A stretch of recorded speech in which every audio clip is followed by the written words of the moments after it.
blessing today.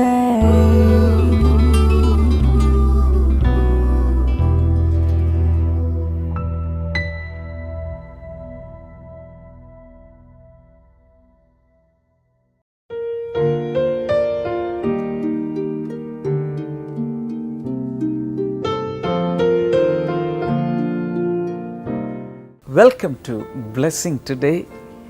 ഇന്നത്തെ ഈ episode നിങ്ങളുടെ ലൈഫിൽ ഒരു വലിയ ലൈഫ് ചേഞ്ചിങ് ആയി മാറട്ടെ എന്നുള്ളിൽ ഞാൻ പ്രാർത്ഥിക്കുന്നു. This is going to be really great.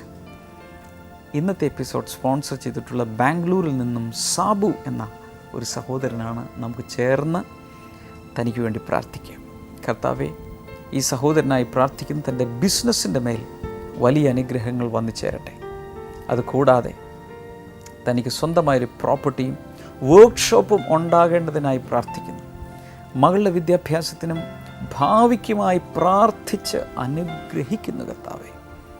അതുകൂടാതെ ബാംഗ്ലൂരിൽ ഒരു ഭവനം ലഭിക്കേണ്ടതിനായി പ്രാർത്ഥിക്കുന്നു. എല്ലാ നിലകളിലും കർത്താവെ നീ അനുഗ്രഹിക്കുന്നതിനാൽ നന്ദി പറയും. യേശുവിൻ്റെ നാമത്തിൽ തന്നെ ആമേൻ. Thank you, Brother Sabu, for sponsoring today's episode. കർത്താവ് ഒത്തിരി നിങ്ങളെ അനുഗ്രഹിക്കട്ടെ.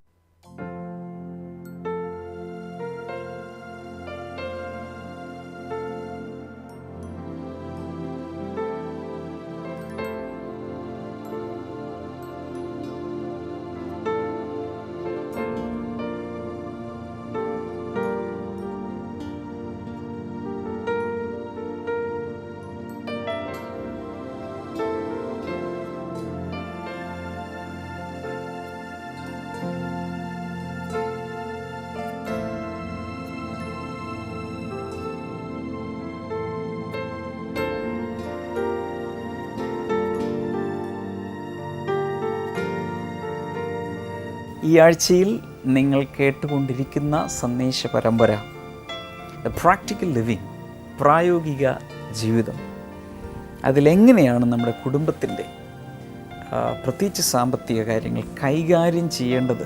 Really this is A very long message. അതിൻ്റെ ചില ഭാഗങ്ങൾ എക്സെർപ്റ്റ്സ് മാത്രമേ നിങ്ങൾ കേൾക്കുന്നുള്ളൂ. പ്രത്യേകിച്ച് ശ്രദ്ധിക്കേണ്ടത്, ഇന്ന് ഫോക്കസ് ചെയ്യാൻ പോകുന്നത് ദ ഗോൾഡൻ പ്രിൻസിപ്പിൾ. ഫൈനാൻസ് മാനേജ്മെൻറ്റിൽ സുവർണ തത്വം എന്നറിയപ്പെടുന്നൊരു തത്വമുണ്ട്. അതിതാണ് increase your income and cut down your expenses. എങ്ങനെയും വരുമാനം വർദ്ധിപ്പിക്കുക, ചിലവ് കുറയ്ക്കുക. ആൻഡ് ഗോൾഡൻ പ്രിൻസിപ്പിൾ, അതാണ് ഇന്ന് നിങ്ങൾ കേൾക്കാൻ പോകുന്ന സന്ദേശം. പ്രത്യേകിച്ച് ഇന്നത്തെ കാലത്ത് സൂപ്പർ മാർക്കറ്റുകളും അതുപോലെ ക്രെഡിറ്റ് കാർഡുകളും ഒക്കെയുള്ള ഈ കാലത്ത് പലപ്പോഴും ചിലവുകൾ കൺട്രോൾ ചെയ്യാൻ കഴിയാതെ പലരും വലിയ ആപത്തിലും ചിലർ ആത്മഹത്യയിലും ചിലർ പാപ്പരായി പോകുന്ന അനുഭവത്തിലൊക്കെ പോകാറുണ്ട്. എന്നാൽ ഈ തത്വം ജീവിതത്തിൽ കീപ്പ് ചെയ്യാമെങ്കിൽ, ഗോൾഡൻ പ്രിൻസിപ്പിൾ കീപ്പ് ചെയ്യാമെങ്കിൽ, തീർച്ചയായും ദൈവം ഇതിൽ നിന്നൊക്കെ പുറത്തു വന്ന് അനുഗ്രഹിക്കപ്പെട്ട ഒരു വഴിത്താരയിൽ ജീവിക്കാൻ കർത്താവ് നിങ്ങളെ സഹായിക്കും. So let's go very quickly to Cochin blessing centre and listen to this message.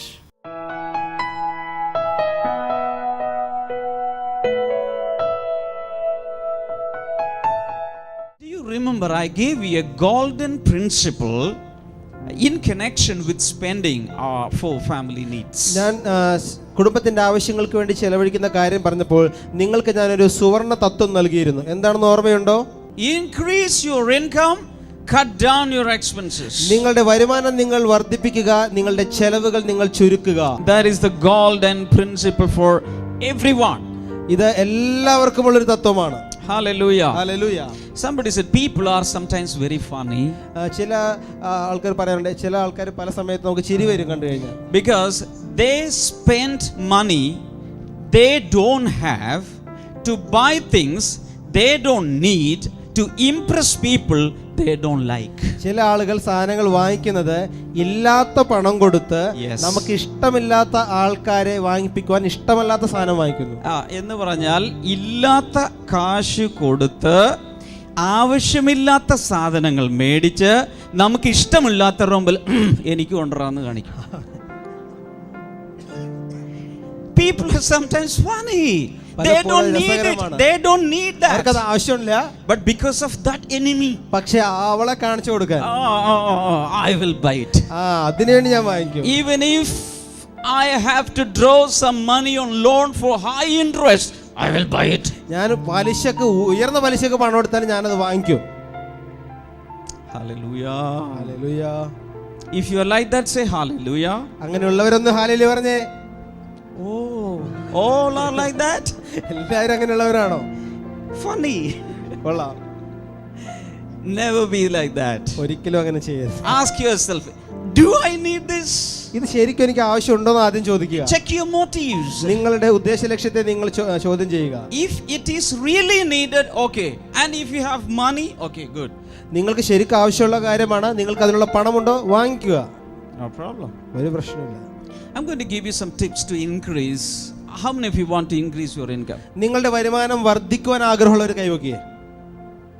Oh my God, all are going to become millionaires. എല്ലാവരും ലക്ഷപ്രഭുക്കളാകാൻ പോവുകയാണ്. If you are a salaried man or woman, നിങ്ങൾ ഒരു പ്രതിമാസ ശമ്പളമുള്ള പുരുഷനോ സ്ത്രീയോ ആണെങ്കിൽ, or even if you are a businessman, നിങ്ങളൊരു business ചെയ്യുന്ന വ്യക്തിയാണെങ്കിലോ, what you can do is to increase income. Simple thing is to do some extra work. നിങ്ങൾ ചെയ്തുകൊണ്ടിരിക്കുന്നത് കൂടാതെ extra ചില കാര്യങ്ങൾ കൂടി ചെയ്യുക എന്നുള്ളതാണ്. Do some overtime duties. അധിക സമയമെടുത്ത് നിങ്ങളുടെ സാധാരണ ബിസിനസിന് വേണ്ടി, ജോലിക്ക് വേണ്ടി ചെലവഴിക്കുന്ന സമയം കൂടാതെ അല്പസമയം കൂടി എടുത്ത് ചില കാര്യങ്ങൾ ചെയ്യുക. I remember when I was working in some firms, ഞാൻ ഒരു കമ്പനിയിൽ വർക്ക് ചെയ്യുന്ന സമയത്ത് I used to do overtime. ഞാൻ ഓവർ ടൈം ഞാൻ വർക്ക് ചെയ്യുമായിരുന്നു. Sometimes up to 12 o'clock in the night. 12 മണി രാത്രി വരെ ഞാൻ വർക്ക് ചെയ്യുമായിരുന്നു. Sometimes throughout the night I have worked 23 hours a day. I rested only for 1 hour. ചില സമയത്ത് 1 മണിക്കൂർ മാത്രം ഉറങ്ങി ബാക്കി 23 മണിക്കൂറും അധ്വാനിച്ച ദിവസങ്ങളുണ്ട്. And I was sleeping not in the bed at home. I was sleeping in some computer centers on the floor. ഞാൻ അതുകൊണ്ട് ചില സമയങ്ങളിലൊക്കെ ചില സാഹചര്യങ്ങളിൽ ഞാൻ വീട്ടിൽ ഉറങ്ങാൻ കഴിയാതെ ഞാൻ ആ കമ്പ്യൂട്ടർ സെന്ററിൽ താഴെ കിടന്നിട്ടുണ്ട്. For 1 hour. 1 മണിക്കൂർ. After 1 hour again working. 1 മണിക്കൂർ കഴിയുമ്പോൾ ചാടി എഴുന്നേക്കും, വീണ്ടും വർക്കിലേക്ക് കടക്കും. Not throughout the year, sometimes. എല്ലാ ദിവസത്തെ കാര്യമല്ല പറഞ്ഞത്, ചില സന്ദർഭങ്ങളിൽ. And even from that schedule, I found out time to go and preach. പക്ഷേ ഈ ഇത്രയും തിരക്കേറിയ ജീവിതത്തിനിടയിലും ഞാൻ ദൈവത്തിന്റെ വേല ചെയ്യുവാനും വചനം പ്രസംഗിക്കുവാനും സമയം കണ്ടെത്തി. Every Sunday I had to preach. എല്ലാ സൺഡേയും എനിക്ക് പ്രസംഗിക്കണം. But I used to work like that. പക്ഷെ ഞാൻ അതുപോലെ ജോലിയും ചെയ്യുമായിരുന്നു. We all should be very, very hard workers. നമ്മളെല്ലാവരും കഠിനാധ്വാനികളായി മാറണം. Whether in ministry or in job or in business, we have to work hard because we have only one life to live. നിങ്ങൾ ദൈവവേല ചെയ്യുന്നവരാണെങ്കിലും business ചെയ്യുന്നവരാണെങ്കിലും ജോലി ചെയ്യുന്നവരാണെങ്കിലും നമ്മൾ കഠിനാധ്വാനം ചെയ്യുന്നവരായിരിക്കണം. കാരണം നമുക്ക് ഒരേ ഒരു ജീവിതമേ ഉള്ളൂ. Solomon, the wisest man, the wisest king, he is asking us to do everything with all your might. Whatever you do under the sun, do it with all your might and strength and power. ഏറ്റവും ജ്ഞാനിയായ രാജാവുമായ ശലോമോൻ പറഞ്ഞത് ഇങ്ങനെയാണ്: സൂര്യന്റെ കീഴിൽ നിങ്ങൾ ചെയ്യുന്നതെല്ലാം നിങ്ങളുടെ പൂർണ്ണ ശക്തിയോടുകൂടി നിങ്ങൾ ചെയ്തു തീർക്കുക. I have seen employees, workers these days, they are looking at the clock to click 4 so that they can wash their hands and go home. ഞാൻ പലവരെയും കണ്ടിട്ടുണ്ട്, സ്റ്റാഫുകളെയും കണ്ടിട്ടുണ്ട്. ക്ലോക്കിലേക്ക് നോക്കിയാണ് അവർ ജോലി ചെയ്തുകൊണ്ടിരിക്കുന്നത്. 4 മണി അടിക്കാനും അവർ അപ്പം തന്നെ കൊടയൊക്കെ 3:30 they are ready to go. 3:30 തന്നെ റെഡിയായി പോവാൻ. 4 o'clock they disappear. 4 മണിക്ക് അവർ അപ്രത്യക്ഷമാകുന്നു. Start a side business. നിങ്ങൾക്ക് രണ്ടാമത് ചെയ്യുന്ന കാര്യം, നിങ്ങൾക്ക് ഒരു സൈഡ് ബിസിനസ് തുടങ്ങാൻ സാധിക്കും. Small business, you can start a small business. ഒരു ചെറിയ ബിസിനസ് നിങ്ങൾക്ക് തുടങ്ങാം. How many of you can do you know how to prepare pickles? നിങ്ങൾക്ക് എത്ര പേർക്ക് അച്ചാറുകൾ ഉണ്ടാക്കാൻ അറിയാം? നല്ല അച്ചാറുകൾ ഉണ്ടാക്കാൻ. With anything you can use pickles, prepare pickles. നിങ്ങൾക്ക് ഏത് വസ്തു ഉപയോഗിച്ച് വേണമെങ്കിലും അച്ചാർ ഉണ്ടാക്കാം. Mango, മാങ്ങയോ chakka, ചക്കയോ. Why are you laughing? Fish, മീൻ കൊണ്ട് അച്ചാർ beef, ഉണ്ടാക്കാം. chicken, എല്ലാം എന്ത് even വസ്തുക്കളും- stone you can use, no problem. കല്ല് വേണമെങ്കിലും ഉപയോഗിക്കാം ഈ കാലത്ത്. You can put anything. I have seen marvelous pickles. When I was in Arunachal Pradesh, I ate bamboo pickle. ഞാൻ Bamboo. Yes. Arunachal പ്രദേശിലായ I ate. സമയത്ത് പലവിധത്തിലുള്ള അച്ചാറുകൾ കണ്ടു. ഞാൻ കഴിച്ച ഒരു അച്ചാർ ഇതായിരുന്നു, മറ്റേ മുള കൊണ്ടുള്ള അച്ചാർ. മുള Illi, achar. illi, ഇല്ലി കൊണ്ടുള്ള. illi achar. Anything you can use, earkill or kol, shimakonna, anything. Achar. And sell it out. അത് നിങ്ങൾ കൊണ്ടുപോയി നല്ലപോലെ രുചിയായിട്ട് ഉണ്ടാക്കി വിൽക്കുക. A new brand. ഒരു പുതിയ ഐറ്റം. Make money. നിങ്ങൾ പണം ഉണ്ടാക്കിക്കോ. Do you know something? നിങ്ങൾക്കറിയാമോ, Your talent, your skill is money. നിങ്ങളുടെ കഴിവുകൾ, Yes. നിങ്ങൾക്ക് ദൈവം തന്നിരിക്കുന്ന എല്ലാ കഴിവുകളും അത് Yes. പണമാക്കി മാറ്റാം. Yes. Your time is money. നിങ്ങളുടെ Do you know സമയം പണമാണ്. അറിയാമോ? Do you know that your time is money? നിങ്ങളുടെ സമയം പണമാണ്. Convert your time into money. നിങ്ങളുടെ സമയത്തെ പണമായി നിങ്ങൾ രൂപാന്തരപ്പെടുത്തുക. എന്റെ അമ്മായി അച്ഛൻ എന്നെ സഹായിച്ചില്ലേ, എനിക്ക് വേണ്ടി പ്രാർത്ഥിക്കും ബ്രദറെ. പ്രാർത്ഥിച്ച് നിങ്ങൾ കഷണ്ടിയായി. എല്ലാവരും കൈവച്ച് ഇപ്പൊ തലയിൽ മുടിയൊന്നുമില്ല, കഷണ്ടിയായി. It is not prayer. Use your ability, use your time, use your power, skill and make money. പ്രാർത്ഥന മാത്രമല്ല, ദൈവം നിങ്ങൾക്ക് തന്നിരിക്കുന്ന കഴിവിനെ ഉപയോഗിക്കുക, സമയത്തെ ഉപയോഗിക്കുക, ദൈവത്തിന്റെ ജ്ഞാനം ഉപയോഗിക്കുക. 1 കിലോ ചെമ്മീൻ മേടിച്ച് അച്ചാറിടുമോള് 2000 രൂപ ഉണ്ടാക്കാം, 2000 കുറഞ്ഞത്. Hello,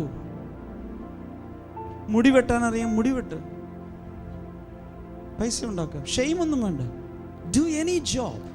I have done all kinds of jobs. നിങ്ങൾ എന്ത് ജോലികളും ചെയ്തു. ഞാൻ എല്ലാ തരം ജോലിയും ചെയ്ത I വ്യക്തിയാണ്. have painted, I have done the work of an electrician, I have become a plumber, I have become a mason, I have done all kinds of jobs. ഞാൻ എല്ലാവിധമായ പെയിന്റ് ചെയ്തിട്ടുണ്ട്, പ്ലംബിംഗ് വർക്ക് ചെയ്തിട്ടുണ്ട്, All electrical kinds. Work ചെയ്തിട്ടുണ്ട്, All. എല്ലാ തരം ജോലിയും ചെയ്തിട്ടുണ്ട്. That's why I'm a pastor today. അതുകൊണ്ടാണ് ഞാൻ ഇന്നൊരു പാസ്റ്ററായിട്ട് നിൽക്കുന്നത്. Hallelujah. Hallelujah. Now, if the wife at home is not working, let her also work. നിങ്ങളുടെ ഭാര്യ വീട്ടിൽ നിൽക്കുകയാണോ, ജോലി ചെയ്യുന്നില്ല, പുറത്ത് ജോലി ചെയ്യാത്ത വ്യക്തിയാണെങ്കിൽ അവളെ ജോലി ചെയ്യാൻ അനുവദിക്കുക. In today's world, in most of the countries, both of them are working. ഇന്ന് They പല have to work. ഇന്നത്തെ കാലഘട്ടത്തിൽ മിക്ക രാജ്യങ്ങളിലും ഭാര്യയും ഭർത്താവും ജോലി ചെയ്യുന്നവരാണ്. I'll show you a marvelous verse in 1 Peter. ഞാൻ 1 പത്രോസ് ഞാൻ നല്ലൊരു വാക്യം നിങ്ങൾക്ക് കാണിച്ചു. Chapter 3 and verse number 7. അതിന് 3-ാം അധ്യായം 7-ാമത്തെ വചനം. Husbands, in the same way, be considerate as you live with your wives and treat them with respect as the weaker partner and as heirs with you of the gracious gift of life, so that nothing will hinder your prayers. അപ്രകാരം തന്നെ ഭർത്താക്കന്മാരെ, ഉറക്കെ വിളിച്ച ഭർത്താക്കന്മാരെ, ഉറക്കെ വിളിക്കേ, ഭർത്താക്കന്മാരെ, വിളികൾക്ക് എന്തോ ഉറക്കെ, ഓൾ ഭർത്താക്കന്മാരെ. ഇനി വായിക്കേ. സ്ത്രീജനം ബലഹീന പാത്രമെന്നറിഞ്ഞ് ബലഹീന പാത്രമെന്നറിഞ്ഞ് വിവേകപൂർവം ബുദ്ധിയോടുകൂടെ ഭാര്യമാരോടൊത്ത് ജീവിക്കുവിൻ. ബുദ്ധി വേണം ഭർത്താക്കന്മാർക്ക്, മണ്ടന്മാരാകരുത്. ഭാര്യയോടൊത്ത് ജീവിക്കണമെങ്കിൽ എന്ത് വേണം? ബുദ്ധി വേണം. അവർ ജീവന്റെ കൃപയ്ക്ക് കൂട്ടവകാശികളെന്നോർത്ത്. Oh, there is a misunderstanding here. In English Bible it says, and as heirs with you of the gracious gift of life. Many people think that this is eternal life. Not eternal life. They are heirs with you of the gracious gift of this life. ഇവിടെ പലർക്കും ഒരു തെറ്റിദ്ധാരണ വരാം. കാരണം ബൈബിളിൽ ഇപ്രകാരം എഴുതിയിരിക്കുന്നത് അവർ ജീവന്റെ കൃപയ്ക്ക് കൂട്ടവകാശികൾ. നമ്മൾ ഒരുപക്ഷെ ചിന്തിക്കും ജീവന്റെ കൃപ എന്ന് പറയുമ്പോൾ അത് നിത്യജീവനാണ് ഉദ്ദേശിക്കുന്നത്. എന്നാൽ ബൈബിളിൽ ആ പരിഭാഷയിൽ നിത്യജീവനല്ല ഉദ്ദേശിച്ചിരിക്കുന്നത്, ഈ ഭൂമിയിലുള്ള ജീവിതത്തെ കുറിച്ചാണ് ബൈബിളിൽ പറഞ്ഞിരിക്കുന്നത്. Meaning they are partners with you in this life. അതിന്റെ അർത്ഥം ഈ ഭൂമിയിലൂടെ നിങ്ങളുടെ ജീവിതത്തിന്റെ ഓരോ കാര്യങ്ങളിലും അവർ പങ്കാളികളാണ്. And all husbands are asked to respect them. അതുമാത്രമല്ല, അതുകൊണ്ട് എല്ലാ പുരുഷന്മാരും ഭർത്താക്കന്മാരും സ്ത്രീകളെ ബഹുമാനിക്കണം എന്ന് പറഞ്ഞിരിക്കുന്നു. ഹലോ, പല ഭർത്താക്കന്മാരും ഭാര്യമാരെ സ്വന്തം വീട്ടിലെ സെർവൻ്റായിട്ടാണ് കണ്ടിരിക്കുന്നത്. ബിസിനസ്സുകാർ, അത് അവക്കറിഞ്ഞിട്ട് എന്താ കാര്യം? ജോലിയിലെ കാര്യം അവളെന്തിനാ അറിയുന്നത്? ശമ്പളം അവളെന്തിനാ അറിയുന്നത്? അരി മേടിച്ചു കൊടുക്കുന്നുണ്ട്, ചാള മേടിച്ചു കൊടുക്കുന്നുണ്ട്, എല്ലാം മേടിച്ചു കൊടുക്കുന്നുണ്ട്, പിന്നെ ശമ്പളം അറിയണോ? But Peter says, honor her, respect her. പത്രോസോടെ പറയുന്നു, അവളെ ബഹുമാനിക്കണം, അവളെ ആദരിക്കണം. Because she is a partner of your life. അവൾ നിങ്ങളുടെ ജീവിതത്തിന്റെ പങ്കാളിയാണ്. This is what I say. Try to include your wife in everything you do. ഞാൻ നിങ്ങളോട് പറയുന്നതാണ്, നിങ്ങൾ ചെയ്യുന്ന എല്ലാ കാര്യങ്ങളിലും നിങ്ങളുടെ ഭാര്യമാർക്ക് പങ്കാളിത്തം കൊടുക്കുക. In some other families it is the other way around. Include your husband in all the things that you do. ചിലരോട് ഞാനൊന്ന് മാറ്റി പറയുകയാണ്, കാര്യങ്ങൾ മാറിക്കിടക്കുന്നതുകൊണ്ട് നിങ്ങളുടെ ഭർത്താക്കന്മാർക്ക് നിങ്ങൾ ചില പങ്കാളിത്തം കൊടുക്കണം. Hello. Some husbands does not like to send their wives for a job.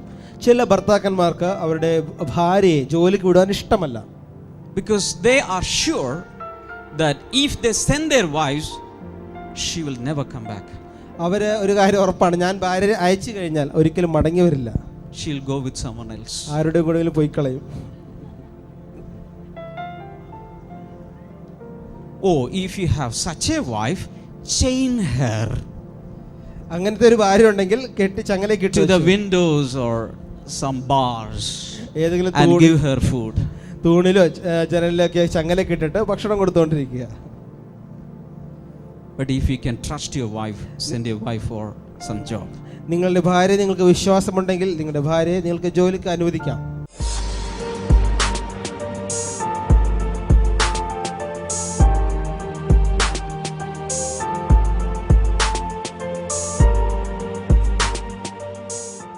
Brother, ഈ നിൽക്കുന്ന സിസ്റ്ററിൻ്റെ പേര് ശ്രീജ എന്നാണ്. തൻ്റെ മകനാണ് ഹരീഷ്. തനിക്ക് 15 വയസ്സുണ്ട്. ഈ അമ്മ പറഞ്ഞതാണ്, ഈ കുഞ്ഞിന് 4 വയസ്സ് മുതൽ ശ്വാസമുട്ടലുണ്ടായിരുന്നു. ശ്വാസമുട്ടൽ തുടങ്ങുന്ന ആസ്മ പോലെയുള്ള 4 വയസ്സ് മുതൽ. ഇപ്പോൾ ആ കുഞ്ഞിന് 15 വയസ്സുണ്ട്. ഇപ്പോൾ ഈ അസുഖം തുടങ്ങിയിട്ട് 11 വർഷത്തോളമുള്ള അസുഖമായിരുന്നു. ഈ ആസ്മ പോലെയുള്ള അസുഖമാണ്. അപ്പോൾ ഈ അമ്മ പറഞ്ഞത് ഇങ്ങനെയാണ്, എപ്പോഴും ശ്വാസമുട്ടലും അതുപോലെ ചുമയും ഉണ്ടായിരുന്നു. ഞാൻ ഈ വിവരം മകനോട് ചോദിച്ചപ്പോൾ മകൻ പറഞ്ഞത് ഇങ്ങനെയാണ്, എനിക്ക് രാത്രിയിൽ ഉറങ്ങാൻ പറ്റത്തില്ല അങ്കളെ, ചുമ കാരണം, ശ്വാസമുട്ടൽ കാരണം. മാത്രമല്ല വർഷം ഈ ബുദ്ധിമുട്ട് സഹിച്ചു. മാത്രമല്ല ഈ അമ്മ പറഞ്ഞത് മാസത്തിൽ ഒരു ഏറ്റവും ചുരുങ്ങിയത് 2-3-4 പ്രാവശ്യമെങ്കിലും ഹോസ്പിറ്റലിൽ ഈ കുഞ്ഞ് അഡ്മിറ്റ് ആകുമായിരുന്നു. ഇടയ്ക്കിടയ്ക്ക് ശ്വാസമുട്ടൽ കൂടുമ്പോൾ ഓക്സിജൻ കൊടുക്കുമായിരുന്നു പറഞ്ഞു.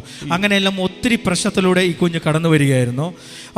ഈ അമ്മ പറഞ്ഞത് കഴിഞ്ഞ ഗൂഡല്ലൂരിൽ വെച്ച് നടന്ന ബ്ലെസ്സിംഗ് ഫെസ്റ്റിവലിൽ ഈ അമ്മയും മകനും അവിടെ വന്നിരുന്നു. ഗൂഡല്ലൂരിലാണോ വീട് അതോ ഇവിടെയാണോ? ഗൂഡല്ലൂരിലാണ്. ഇപ്പൊ സാക്ഷി പറയാൻ അവിടെ നിന്ന് വരുവാണോ? അതെ. അപ്പോൾ അന്ന് ഗൂഡല്ലൂരിൽ ബ്ലെസ്സിംഗ് ഫെസ്റ്റിവലിൽ, കഴിഞ്ഞ ഗൂഡല്ലൂരിൽ ബ്ലെസ്സിംഗ് ഫെസ്റ്റിവലിൽ ഈ അമ്മയും മകനും വന്നിരുന്നു. അന്ന് ബ്രദർ രോഗികൾക്ക് വേണ്ടി പ്രാർത്ഥിക്കുന്ന സമയത്ത് അന്ന് നല്ല ദൈവിക സ്ഥാനത്തിൽ നിന്നുകൊണ്ട് പരിശുദ്ധാത്മാവിൽ, താങ്ക് യു ഗോഡ്, ഇങ്ങനെ വിളിച്ചു പറഞ്ഞു, ആസ്മ രോഗമുള്ളവരെ യേശു കർത്താവ് സൗഖ്യമാക്കുന്നു എന്ന് പറഞ്ഞു. എല്ലാ ആസ്മ രോഗികളും ഇപ്പോൾ യേശുവിന്റെ നാമത്തിൽ സൗഖ്യത്തെ സ്വീകരിക്കുക. ഈ മകൻ പറഞ്ഞത് ഇങ്ങനെയാണ്, പെട്ടെന്ന് ഈ മകൻ്റെ 2 കാലിലേക്കും ഒരു തരിപ്പ് ഇങ്ങനെ മുകളിലേക്ക് കയറാൻ തുടങ്ങി. ഈ തരിപ്പ് കയറുന്ന സമയത്ത് ഇവൻ്റെ ശരീരം വല്ലാതെ ഇങ്ങനെ വിറയ്ക്കാൻ തുടങ്ങിയെന്ന് പറഞ്ഞു. ഇങ്ങനെ വിറച്ചു കൊണ്ടിരിക്കെ അവന് തന്നെ അറിയാം, ഇവൻ പറഞ്ഞു എനിക്ക് നിൽക്കാൻ പറ്റുന്നില്ല. അതുപോലെ എന്തോ തൻ്റെ ശരീരത്തിന് വിറയിൽ വന്നു. അതിനുശേഷം പിന്നീട് ഈ മകൻ ഇവിടെ നിൽക്കും. ഇതുവരെയായിട്ടും ഈ കുഞ്ഞിന് ആ രാത്രിയിൽ തുടർച്ചയായി വരുന്ന ശ്വാസമുട്ടൽ വന്നിട്ടില്ല, അവൻ്റെ ചുമ വന്നിട്ടില്ല, പിന്നീട് ഒരു ദിവസം പോലും ഓക്സിജൻ കൊടുക്കേണ്ടി വന്നിട്ടില്ല. നമ്മുടെ സ്വർഗത്തിലെ ദൈവം പൂർണ്ണമായും ഇവനെ സൗഖ്യമാക്കി ഇന്ന് ദൈവത്തിൻ്റെ യേശുവിൻ്റെ സാക്ഷിയാക്കിയിട്ട് ഈ മകനെ ഈ സ്റ്റേജിൽ നിർത്തിയിരിക്കുന്നത്.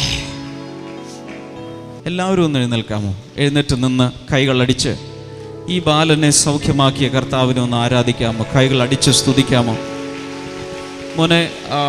മോനുണ്ടായ ആ അനുഭവം ഒന്ന് പറയാമോ? ആ ഗൂഡല്ലൂർ വെച്ച് പ്രാർത്ഥിച്ചപ്പോൾ മോന്റെ ബോഡിയിൽ, ശരീരത്തിൽ എന്തോ ഉണ്ടായെന്ന്? പ്രാർത്ഥിച്ചുകൊണ്ടിരിക്കുമ്പോ എന്റെ കാലും കൈയും തരിച്ചിങ്ങനെ കേറി തരിക്കാൻ തുടങ്ങി. എന്നെ കൊണ്ട് നിൽക്കാനും കഴിയുന്നില്ലായിരുന്നു. പിന്നെ ഞാൻ അമ്മേനെ പിടിച്ചു നിന്നു. ഓ, അമ്മയെ പിടിച്ചു നിന്നു. അതുപോലെ കൈ കാല് വിറക്കാൻ തുടങ്ങി. എന്നിട്ട് എന്തിനാ മോൻ വിറച്ച? പേടിച്ചിട്ടാണോ? അല്ലല്ല, എന്താന്നറിയില്ല, തന്നെ എന്റെ മേലും കൈയൊക്കെ വിറക്കാൻ തുടങ്ങി. ഓക്കെ. എന്നിട്ട് എനിക്ക് നിൽക്കാനും പറ്റുന്നില്ല, ഇരിക്കാനും പറ്റണില്ല. ഓക്കെ. പിന്നെ അത് കഴിഞ്ഞിട്ട് എനിക്ക് ഇതുവരെ ഒരു അസുഖം ഉണ്ടായിട്ടുമില്ല. നോക്കൂ, 11 വർഷം 4-ാമത്തെ വയസ്സ് മുതൽ 15-ാമത്തെ വയസ്സ് വരെ സഹിച്ച, ഇടയ്ക്കിടയ്ക്ക് ഓക്സിജൻ കൊടുത്തുകൊണ്ടിരുന്ന ആസ്മ രോഗത്തെ. അപ്പൊ ഇതിപ്പോ എത്ര നാളായി കാണും അത് നടന്നിട്ട്? ഫെബ്രുവരിയിലാണ് കഴിഞ്ഞ ഫെബ്രുവരി, മാർച്ച്, ഏപ്രിൽ, മെയ് 3-ാമത്തെ മാസമാണ്. ഇതുവരെ അതിനുശേഷം വന്നിട്ടില്ല. ഇല്ല, ഇതുവരെ വന്നിട്ടില്ല. മോനിപ്പോ ഏത് ക്ലാസ്സിലാണ് പഠിച്ചത്? 8th 9th-ലേക്കാണ്. 9th-ലേക്ക് പോയിക്കൊണ്ടിരിക്കുക. ഇപ്പൊ വെക്കേഷൻ ആണോ? ഓ, ഹല്ലേലൂയ. ഇവിടെ മോനെ, നിനക്ക് സന്തോഷമുണ്ടോ? സന്തോഷമുണ്ട്. ആരാ സൗഖ്യമാക്കിയത്? ദൈവം. ഉറപ്പാണോ? ഉറപ്പാണ്. ഈ ബാലനെ യേശു സൗഖ്യമാക്കിയെങ്കിൽ, പരിശുദ്ധാത്മാവിന്റെ ശക്തി അവന്റെ ശരീരത്തിൽ പ്രവർത്തിച്ചെങ്കിൽ, ഇപ്പോൾ കൈകൾ ഉയർത്തി നിൽക്കുന്നവരിലും വിശ്വസിക്കുന്നവരിൽ അതേ പരിശുദ്ധാത്മാവ് ഇപ്പോൾ പ്രവർത്തിക്കാൻ തുടങ്ങട്ടെ. വീടുകളിൽ ഇത് കണ്ടുകൊണ്ടിരിക്കുന്ന ചില വ്യക്തികൾ എനിക്ക് കാണാം, ചില കിടപ്പിലാണ്. എഴുന്നേൽക്കാൻ നിങ്ങൾക്ക് സാധ്യമല്ല. എന്നാൽ ഈ മോൻ്റെ മേൽ, ഈ ബാലൻ്റെ മേൽ ഇറങ്ങിയ അതേ പരിശുദ്ധാത്മാവ് ആ കിടപ്പ് രോഗികളുടെ കിടപ്പിലായിരിക്കുന്ന അവസ്ഥയിലേക്ക്, ആ ശരീരത്തിലേക്ക് ഇറങ്ങി അസ്ഥികൾ, മജ്ജ, മാംസം, ഞരമ്പുകൾ, മസിലുകൾ സകലവും ശക്തി പ്രാപിച്ച് ഇപ്പോൾ യേശുവിൻ്റെ നാമത്തിൽ അവർ എഴുന്നേൽക്കാൻ തുടങ്ങട്ടെ. ക്ഷയരോഗം സൗഖ്യമാകട്ടെ, അപസ്മാരം സൗഖ്യമാകട്ടെ, മാനസിക രോഗങ്ങൾ മാറിപ്പോകട്ടെ. HIV പോസിറ്റീവ് ആയത് യേശുവിൻ്റെ നാമത്തിൽ നെഗറ്റീവായി മാറട്ടെ. ഈ കൈകൾ ഉയർത്തി നിൽക്കുന്ന വ്യക്തികളിലും പരിശുദ്ധാത്മാവിൻ്റെ ശക്തി ഇപ്പോൾ പ്രവർത്തിക്കാൻ തുടങ്ങട്ടെ. എല്ലാവിധ രോഗങ്ങളെയും യേശുവിൻ്റെ നാമത്തിൽ ഞാനിപ്പോൾ ക്യാൻസൽ ചെയ്ത് പ്രാർത്ഥിക്കുന്നു. Thank you father. യേശുവിൻ്റെ നാമത്തിൽ വൻ വിടുതലുകൾ ഇപ്പോൾ നടക്കട്ടെ. ഞങ്ങൾ കൈകൾ ഉയർത്തി എല്ലാ മഹത്വവും കർത്താവിന് അർപ്പിക്കുന്നു. കർത്താവെ, ഈ അമ്മയെ മകനെ ഒരിക്കൽ കൂടെ അനുഗ്രഹിക്കുന്നു. ഇനി കർത്താവ്, ഇവർ പ്രാർത്ഥിക്കുമ്പോഴും രോഗികൾ സൗഖ്യമാകട്ടെ, വലിയ അത്ഭുതങ്ങൾ ഇനി ഇവർ കാണട്ടെ. അനുഗ്രഹത്തോടെ അയക്കുന്നു. In Jesus' name. Amen. എല്ലാ ദിവസവും ഞാൻ പരിചയപ്പെടുത്തുന്നത് പോലെ, കാരണം ബ്ലെസ്സിംഗ് ടുഡേക്ക് എല്ലാ ദിവസവും പ്രേക്ഷകർ കൂടിക്കൊണ്ടിരിക്കുന്നു. പുതിയ പുതിയ ആളുകൾ കാണുമ്പോൾ അവർക്ക് വേണ്ടി കൂടി എൻ്റെ പ്രാർത്ഥനാ ഡയറി എന്നുള്ള ഈ പുസ്തകങ്ങൾ അവൈലബിൾ ആണ്. 50ഓളം മാതൃകാ പ്രാർത്ഥനകളാണ് ഇതിൽ കൊടുത്തിട്ടുള്ളത്. അതുകൂടാതെ പ്രാർത്ഥനയെക്കുറിച്ചൊരു പഠനം ഇതിലുണ്ട്. നിങ്ങളുടെ പ്രാർത്ഥന വിഷയങ്ങൾ എഴുതി വയ്ക്കാനും പ്രാർത്ഥനയ്ക്ക് ലഭിച്ച മറുപടികൾ എഴുതാനൊക്കെയുള്ള പേജുകൾ ഇതിലുണ്ട്. ഇംഗ്ലീഷിലും മലയാളത്തിൽ ഇത് നിങ്ങൾക്ക് ലഭിക്കും. കൂടാതെ ആദ്യത്തെ പ്രസിദ്ധീകരണമാണ് ആശിഷമാരി. അത് ഒരു സാഹിത്യ സൃഷ്ടിയാണ്. എന്നാൽ താര എന്ന പേരുള്ള ഒരു പെൺകുട്ടിയുടെ ജീവിത കഥയിലൂടെ വാസ്തവത്തിൽ പഠിക്കുന്നത് ദൈവത്തിൻ്റെ വചനമാകുന്ന ബൈബിളാണ്. അങ്ങനെയുള്ള ഈ പുസ്തകം കിട്ടിയിട്ടില്ലാത്തവർ നിങ്ങൾക്ക് സ്ക്രീനിലെ നമ്പറുകളിൽ വിളിച്ച് ആവശ്യപ്പെടാം. ഈ സമയത്ത് ഞാൻ നിങ്ങൾക്ക് വേണ്ടി പ്രാർത്ഥിക്കാം. കർത്താവെ, അങ്ങയുടെ നാമത്തിൽ ജനത്തെ അനുഗ്രഹിക്കുന്നു. പ്രത്യേകിച്ച് രോഗങ്ങളിൽ, കടഭാരത്തിൽ, പ്രയാസങ്ങളിൽ, പ്രശ്നങ്ങളിൽ ഉഴലുന്നവരുടെ ജീവിതത്തിലേക്ക് കാറ്റും കോളും ശാന്തമാക്കിയ യേശു ഇറങ്ങി വന്ന് പ്രവർത്തിക്കണമേ എന്ന് ഞാൻ പ്രാർത്ഥിക്കുന്നു. കർത്താവ്, യേശുവിൻ്റെ നാമത്തിൽ അത് സംഭവിക്കട്ടെ. Thank you father. രോഗങ്ങൾ മാറിപ്പോകട്ടെ. പ്രത്യേകിച്ച് ലക്ഷങ്ങൾ ചെലവിട്ട് ചികിത്സിക്കേണ്ട ചില രോഗങ്ങൾ ഡയഗ്നോസ് ചെയ്യപ്പെട്ടിട്ടുള്ള വ്യക്തികൾ, യേശുവിൻ്റെ നാമത്തിൽ കർത്താവിൻ്റെ അടിപ്പിണരുകളാൽ അവരിപ്പോൾ സൗഖ്യമാകട്ടെ. ഷുഗർ കൂടി വ്രണങ്ങൾ കരിയാത്ത, മുറിവുകൾ ഉണങ്ങാത്ത വ്യക്തികൾ, യേശുവിൻ്റെ നാമത്തിൽ അവർ സൗഖ്യമാകട്ടെ. കുഞ്ഞുങ്ങളില്ലാത്ത ദമ്പതികൾ, ഭാര്യ ഭർത്താക്കന്മാർ അടുത്തടുത്തുണ്ടെങ്കിൽ കൈകോർത്ത് പിടിക്കുക. യേശുവിൻ്റെ നാമത്തിൽ അവരുടെ മേൽ അനുഗ്രഹങ്ങൾ ഉണ്ടാകട്ടെ, പൈതങ്ങൾ ഉണ്ടാകട്ടെ. കർത്താവെ, നീ അങ്ങനെ ചെയ്യുന്ന കൃപകൾക്കായി നന്ദി. അതുപോലെ അസ്ഥികളിൽ വേദനയുള്ള വ്യക്തികൾ സൗഖ്യമാകട്ടെ, പൈൽസ് രോഗം സൗഖ്യമാകട്ടെ. Thank you Lord. അതുപോലെ ടോയ്ലറ്റിൽ പോകുമ്പോൾ ഒത്തിരി ബ്ലഡ് പോകുന്ന വ്യക്തികൾ, സ്റ്റൂളിലൂടെ ബ്ലഡ് പോകുന്നു, പല രീതിയിൽ ബ്ലഡ് പോകുന്ന വ്യക്തികൾ, യേശുവിൻ്റെ നാമത്തിൽ ഇപ്പോൾ അവർ സൗഖ്യമാകട്ടെ. Thank you Lord. Reproductive organs യേശുവിൻ്റെ നാമത്തിൽ സൗഖ്യമാകട്ടെ. എല്ലാവിധ ക്യാൻസറും മാറിപ്പോകട്ടെ. Thank you Lord. ജോലിയില്ലാത്തവർക്കങ്ങ് കൊടുക്കണമേ. ജോലിയിൽ പ്രമോഷൻ വേണ്ടവർക്കങ്ങ് കൊടുക്കണമേ. എല്ലാ നിലകളിലും അങ്ങ് അനുഗ്രഹിക്കുന്നതിനാൽ നന്ദി പറയുന്നു, ബ്ലസ് ചെയ്യുന്നു. യേശുവിൻ നാമത്തിൽ തന്നെ ആമേൻ. നാളെയും മറ്റന്നാളും ഈ സന്ദേശ പരമ്പര തുടരുകയാണ്. അതുകൊണ്ട് ഒരു എപ്പിസോഡ് പോലും മിസ് ചെയ്ത് പോകരുത്. വ്യക്തമായത് കുറിച്ചെടുക്കണം. ഇതിൻ്റെ ദീർഘമായ ആ സന്ദേശം നിങ്ങളെ കൂടുതൽ അനുഗ്രഹിക്കും. അതിൻ്റെ DVD-കൾ ലഭ്യമാണെങ്കിൽ തീർച്ചയായും നിങ്ങളത് ലഭ്യമാകുന്ന സമയത്ത് കരസ്ഥമാക്കണം. കർത്താവ് ഒത്തിരി നിങ്ങളെ അനുഗ്രഹിക്കട്ടെ. God bless you. See you tomorrow. Bible ആൻഡിലേക്ക് വീണ്ടും സ്വാഗതം. ഇന്നത്തെ ചോദ്യം ഇതാണ്: ക്ഷമിക്കപ്പെടാത്ത പാപം ഏത്? What is the sin for which there is no forgiveness? Options: A ദൈവരാജ്യത്തെ എതിരെയുള്ള ദൂഷണം, ബി പരിശുദ്ധാത്മാവിന് എതിരെയുള്ള ദൂഷണം, സി മനുഷ്യപുത്ര എതിരെയുള്ള ദൂഷണം, ഡി പിതാവാൻ ദൈവത്തിന് എതിരെയുള്ള ദൂഷണം.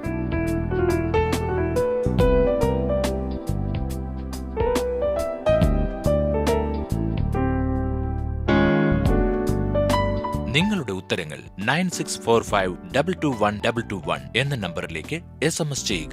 SMS ചെയ്യേണ്ട format BT space option A, B, C or D. ശരിയുത്തരം അയക്കുന്നവർക്ക് OMX നൽകുന്ന അടിപൊളി സമ്മാനങ്ങൾ ഞങ്ങൾ അയച്ചു തരുന്നതാണ്.